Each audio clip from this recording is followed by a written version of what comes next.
Welcome to Entrepreneur Conundrum with Virginia Purnell, where growing entrepreneurs share how they get visible online. Hey everyone! Today I'm joined by Rena Duell, a business coach at One Team Partners who supports female small business entrepreneurs in leading with clarity, confidence, and purpose without burning out. After years of balancing leadership, motherhood, and constant travel, Rena hit a breaking point that brought serious health challenges and forced her to rethink how she was running her business and her life. Now she helps women build sustainable leadership habits around self-leadership, decision-making, and momentum, so success doesn't come at an expense of well-being. Welcome, Rena. Thank you for having me. I feel like we have a lot in common with the balancing it all. Is there anything about your journey to where you are today that you'd like to share with us? Sure. I've been a coach here with One Team for 5 years. Before that, I did own my own business for over 25 years and was walking that entrepreneur path. And I had started it in my early 20s. So I had no business experience, no nothing, just kind of figuring things out as I go, which I think a lot of business owners do, right? But I think I also was operating from a lot of very bad assumptions, right? Like, I think, which life teaches us otherwise, but things like you have to just work harder, right? And if you want your business to grow, if you want to do well, you just got to keep working harder. Or, the old just being afraid to say no to business, being afraid to turn away opportunities. And also I was in kind of the events entertainment space. So I did spend a lot of time on the road, but when I was home, I was working from home, but then jumping back and forth between family stuff and work and not having any real clear separation, or just even mentally not giving my brain a break, kind of always carrying that load. Don't forget this, got to get back to that. And I eventually started, having lots of medical issues and things with hair falling out, gained weight, migraines. I started getting anxiety, gagging, and going through all these different medical tests, trying to find things that they never found. And but it was one thing after another, and I could not connect the dots for the life of me, which in hindsight is really kind of just blows my mind that how blind I was. But I did reach a point where I hit a wall and just very suddenly was like, I can't do this anymore. I got to stop. And I just immediately sold my business and was like, I got to work on me. I got to figure out what's wrong here and kind of where I went off track. So then that's when I started diving into a lot of training. I wanted to learn what I missed. And the more I learned and the more training I did, I was like, oh, this is what I want to do. I want to help other people not go so far off track with everything and hopefully have a much less rocky road to entrepreneurship than I had. So who do you serve? Who's your ideal client? I love working with women with small businesses, whether they're solopreneurs or have very small teams. I like being able to have that really personal touch and get to know the individuals instead of big collectives. So how do you get in front of them? How do they find out about you? I try to do a lot of events, whether different networking events or sometimes whether there's summits, conferences, other kind of events. I feel like I do my best when I can get in front of people, but it's one of my challenges for this year is to get more online myself instead of the company does theirs, but I feel like that's my next step for me to start exploring. I like meeting people and I like getting out and getting social. So that's what I've been doing. So It kind of sounds like you're still doing some of the same things you were doing with your other company in terms of travel and stuff like that. So how do you make sure that you don't fall into that same trap of being too busy and not really taking the downtime that you need? I'm not on the road anymore, thankfully, and doing events. I do try to do as many local events as I can. So I would say in that sense, it's much better. I'm not changing time zones and all that stuff for days and weeks on end. I am at that part where I'm enjoying these different parts of the business. And so I want to do them. And it's like, okay, how do I balance it all? So how do I get in front of more people? Well, if I still want to deliver and if I still want to do all the other stuff in my business, yeah, I got to try something new, which is get online more and do more of those kind of things to balance that. What are some of the big goals that you have in the next year or two? The next year, the one is to get more active on social media and stuff because I've just been one of those scrollers. I've never posted and done all that. That is my new personal kind of mission with work. But this year, big thing is we are building a coaching, like a membership coaching platform that we're hoping to have all the content built out by the end of the year for a big launch. What do you think is the number one roadblock for that? For me, Yes.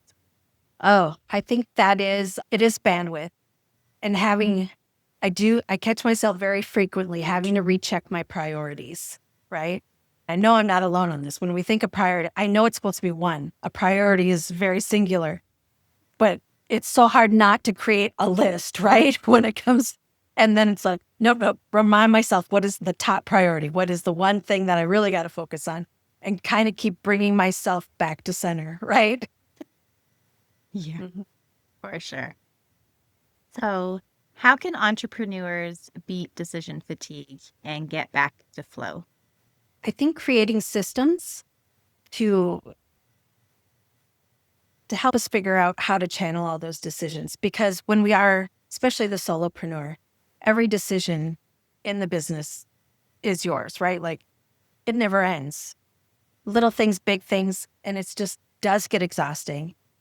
And a lot of times there's a lot we try to put off, and then they're just going to kind of swirl in our heads and add to that weight that we're carrying. And then that just slows everything else down and kind of erodes at our productivity in general.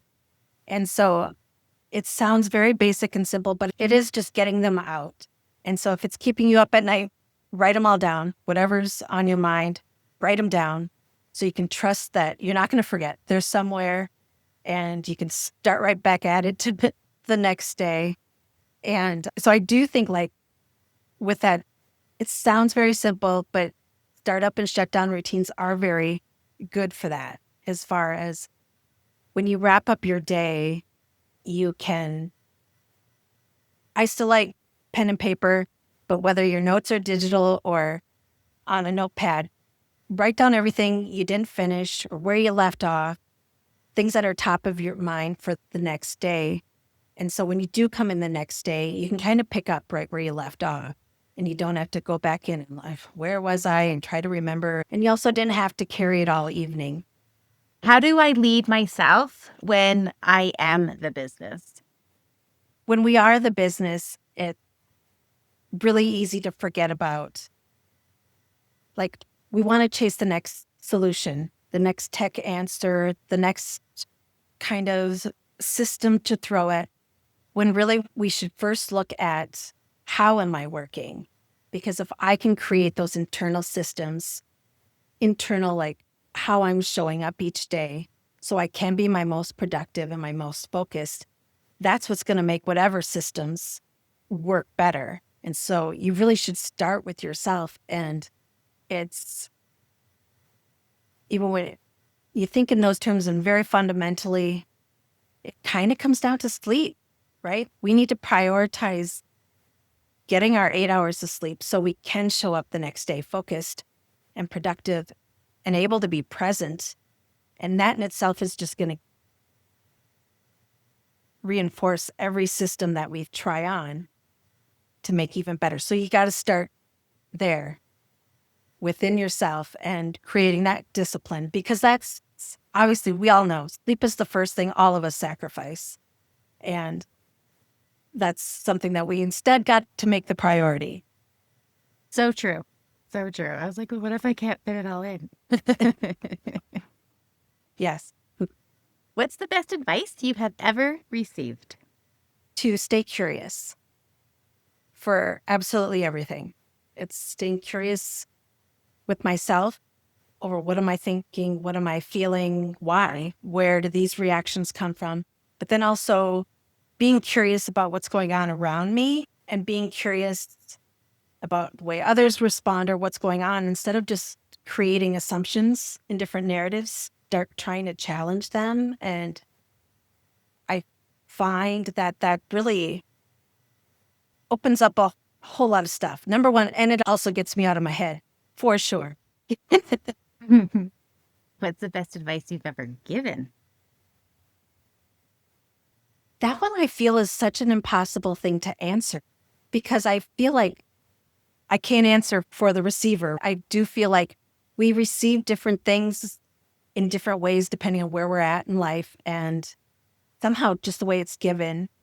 And so I feel like people would say different things because different things hit you different, like deeper than other things.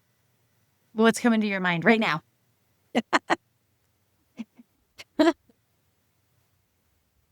I guess I don't think of myself as having one-liner kind of advice, but I think it is trying to work through some of those mindset shifts with people and thinking internally for more of those answers than externally.